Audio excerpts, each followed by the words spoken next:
Hello guys, good morning. Ay, tanghali na pala. Kaya magluluto tayo ng dilata. Ito yung ulam ng anak ko.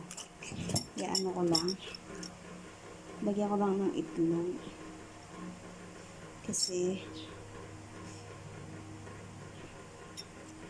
wala ang aming papa. Trabaho na. Huwag kami lang mag-ina yan. Dilata, gulay, ganyan lang yung ulam namin. Tapos pagdating na lang ng hapon, sa kami yung ulam na nabili asawa ko paghapon. Tapos pag day off ng asawa ko, yan saka kami nag-uulam na medyo okay. Pero pag kami lang mag-ina, yan dilata, itlog, gulay, ganun lang yung ulam namin.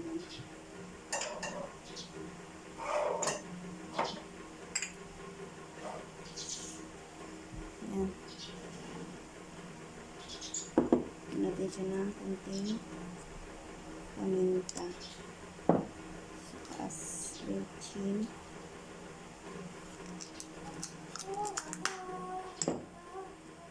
Asin, konti lang. Ay, napadami. Ano kaya lang natin?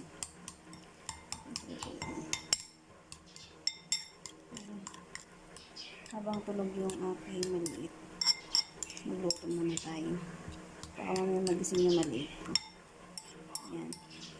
Simpleng ulam lang. Tapos, meron ako dito, yan, talong. Meron akong talong.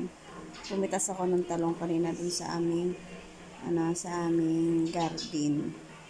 Naninilaw yung talong namin, yung puno parang namamatay.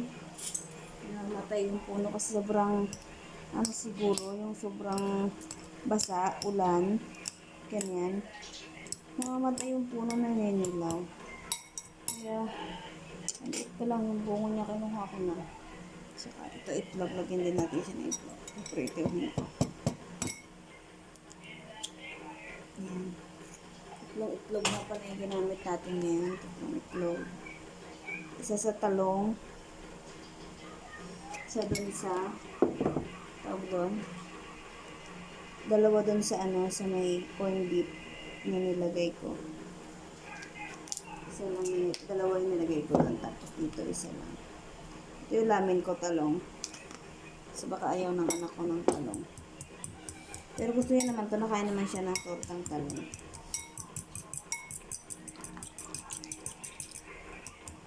Kain naman siya ng tortang talong yung anak ko. Panganay ko. Huwag lang yung pritong talong. Hindi siya nakain ng pritong talong lang. Gusto niya yung torta na may itlog. Huwag na natin mag-eat muna ako ng kawali. Para makit ang kawali. Maganda ng kawali.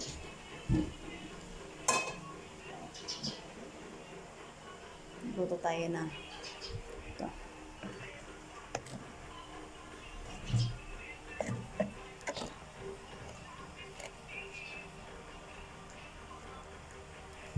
Tuloy natin.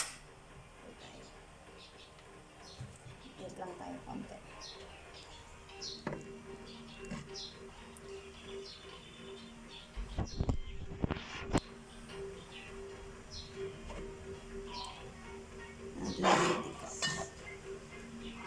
Tika.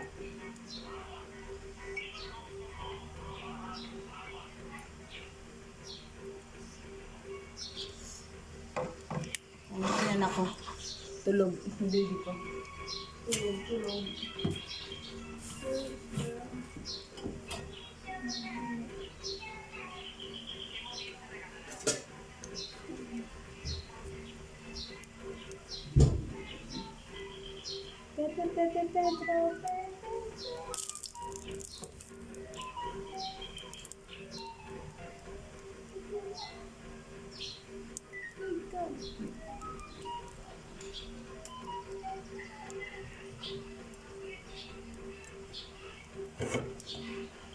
Hanap ko yung sandok namin.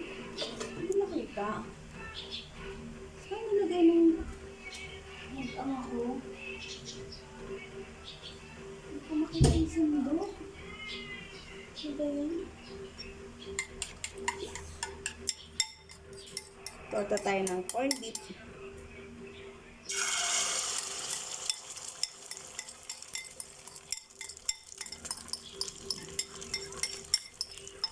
Corned beef lang, ulam.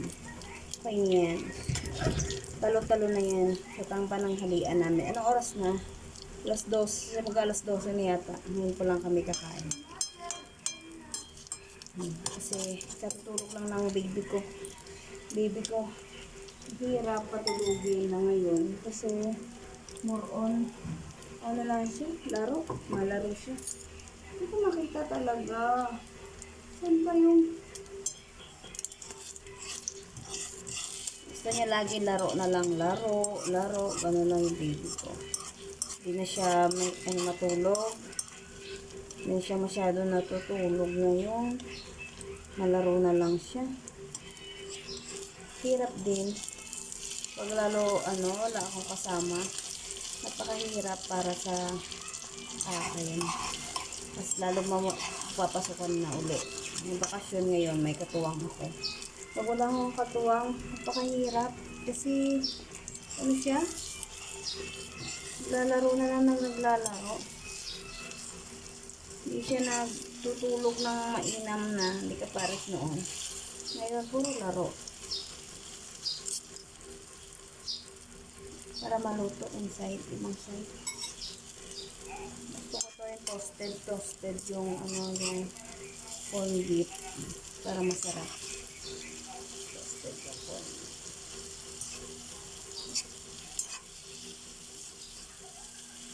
Hindi ko makita kasi yung sandok namin. Sandok namin. Ano nilagay nila? Pag nandito kasi asawa ko, hindi ako nagluluto. Pagkakain lang. Hindi ako mahilig. Hindi ako nagluluto kasi gusto nun, buhatin mo lang yung anak niya, yung baby. Buhatin mo lang yung baby. Ganun. Ayaw niya na naiyak yung bata. Kasi natatakot siya kapag naiyak yung anak niya. Isang beses kasi, takot siya si papa namin nung nag-iyak si baby kasi kinabag si baby. Iyak siya ng iyak. Iyak siya ng iyak. So, hindi ko alam po anong gagawin ko. Hindi ko mapatahan. Iyak lang siya ng iyak. Natakot siya. Ang takot na yung papa namin. Kasi sa panganay ko kasi, siyempre first baby, yung panganay ko nun. Wala akong alam. Tapos wala akong katuwang.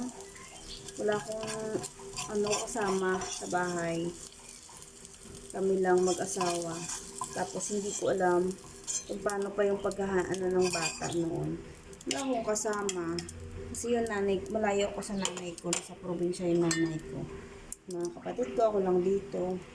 Wala akong kasama sa bahay. Tapos yung anak ko, kinabag yung panganay ko. Ano siya na nawalan ng hindi na siya nahinga. Nangitim na siya. Yung sa panganay ko, nangitim siya. Sobrang iyak siya ng iyak. Yung pusod niya. Nasakit siguro yung pusod niya. Ano lang siya noon, weeks na nailabas ko. Nasakit yung pusod niya siguro. Tapos iyak siya ng iyak. Tapos kinabag na siya. Yun. Siya na nangitim. Nangitim siya ng sobra. Tapos wala na talaga. Ang ginawa ko, binuhusan ko ng mansanilya. Binuhusan ko ng mansanilya yung tiyan niya, yung likod niya. Talagang nahubadan ko sa sobrang taranta ko. Hindi pa ako marunong nun magdapa-dapa ng bata. Sobrang taranta ko, naidapa ko. Tapos yung asawa ko, tatakbo siya dun sa kapatid niya. Ay, malayo yung kapatid niya. Tatakbo siya doon sa kapatid niya. Iniwan ko yung mag-ina sa sobrang taranta niya. Iniwanan kami mag-ina sa sobrang taranta niya na hindi niya din alam kung ano yung gagawin niya, uunahin niya. Kasi nangitim na talaga yung panganay ko. Nangitim na sa sobrang iyak. Talagang wala na. Hindi ko alam kung anong gagawin ko. Hinipan ko yung bibig. Sinipsip ko yung bibig. Sobrang umiiyak na kami. Iniiyakan na namin mag-asawa kasi kala namin wala na. Yun, kaya ngayon sa pangalawa ko kapag umiiyak, Hindi hinahayaang umiiyak. Natatakot na yung asawa ko. Kaya kapag nandito yon, kahit papano yun, nagiging buhay prinsesa. Ayan, prinsesa. Nagiging buhay prinsesa ako. Hindi ako nagkikilos ng magluto, ganyan. Siya lahat nagluluto. Kapag wala siya, yan, nabi niya sa akin, baling makalat yung bahay basta yung bata, okay. Basta yung baby, okay. Yung aasikaso mo, hindi nag-iiyak, yan. Kaya pagkatulog, yun, nakakakilos-kilos ako ngayon kasi nasa duyan naman. Hirap. Talagang mahirap. Pero, okay naman. Kasi kahit papano, katuwang ko yung asawa ko sa paggawaing bahay. Pag nandyan siya, pagdating niya kahit galing trabaho, pagod, katuwang ko siya na siya yung nagluluto, nagliligpit. Pag minsan, pag alam niyang pagod na din ako, kahit pagod siya, kinukuha niya si baby sa akin. Nalagaan niya si baby. Ganon. Kaya mahirap yung mga nanay na tulad kong nanay, may baby, tapos yung asawa nila yung hindi nila katuwang sa paggawa ng gawaing bahay. Kahit paano yung masuunahin yung barkada, inom, ganyan. Mahirap po kapag ganun. Buti na lang ako, kahit pa paano swerte ako sa asawa kasi nakikita niya kapag nandito siya yung pagod ko na magbuhat, yung baby ko, yung sanay na buhat, kasi sanay sa papa niya. Kaya yun, tulungan talaga, tulungan. Ayan guys, luto na. Ayan, susunod naman yung kwento ko, next kwento ko sa buhay ko. Buhay naming mag-asawa. Ayan, next naman yung buhay naming mag-asawa na 10 years din kami na nag-board. Ang hirap mag-board ngayon. Sawa ni Lord yung hinihiling ko dati na magkaroon kami ng sariling bahay kahit na kubo lang. Yun, mas doble yung binigay ni Lord na ano sa amin. Kukwento ko sa next na vlog ko habang nagluluto tayo. Kaya bye! Thank you for watching po!